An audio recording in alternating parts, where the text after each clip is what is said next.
رسول الله مبارک فرمای د قیامت پر ورځ به یو بنده ودري ورته وی بنده زه مریض یم تا زما تپوس نه دی کړی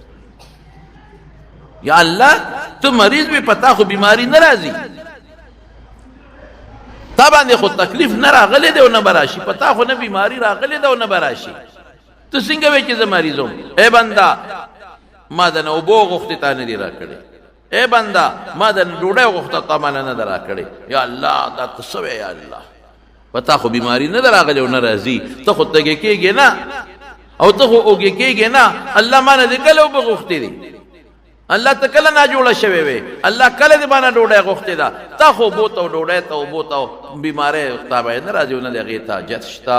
الله فرمایي زما یو بنده بیمار و ته تپوس نه دی کړی که تا د هغه بنده تپوس کړی وې لوجدتني عنده زه به دلته مونتی ومه که نه د هغه تپوس داسې وه په الله مرض نه راځي لکه زما تپوس څه مطلب چې د هغه په تپوس هغه دومره نه خوشحالېږي لکه زه چې خوشحالېږم نو چې زه خوشحاله شوم نو ما به ډېر څه درکړي وي زما یو بنده د نه اوبو غوښتې تا وله اوبه ورنه کړې که د اوبه تا هغه له ورکړې وي داسې ولکه چې ما له دې اوبه راکړې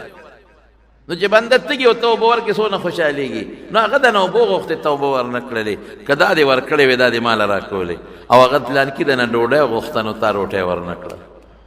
دا خو ما غوښتې وه که جبه د هغه وه خوله د هغه وه مړېده پې هغه محتاج هغه خو غوښتې ما وه چې هغه له دې ډوډۍ ورکړې وه دا ما ته را رسېده داسې وه لکه چې ما له دې راکړې نو سړي ته چې ډوډۍ اوبه ورکوې خوشحالېږي که نه سړي چې تپوس پوښتنه کوي خوشحالېږي که نه نو د بنده تپوس د الله تپوس ته الله پې خوشحالېږي الله مرضېږي نه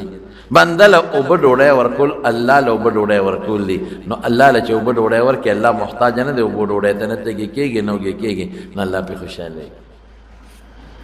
نیت بدا کې چې د اوبه د ده له ورکوم دا د الله له ورکوم الله تږي کېږي نه نو ده له ورکوم داسې شوه لکه چې الله ته ورسېده الله نه پټه نه ده ده له ډوډۍ ورکوم نو دا ما الله له ورکړې دا دې شوه چې رب له مې ورکړې په خپله رسول الله مبارک فرمایي زه نه ویم الله پې خوشحاله بدل به خدای ورکړي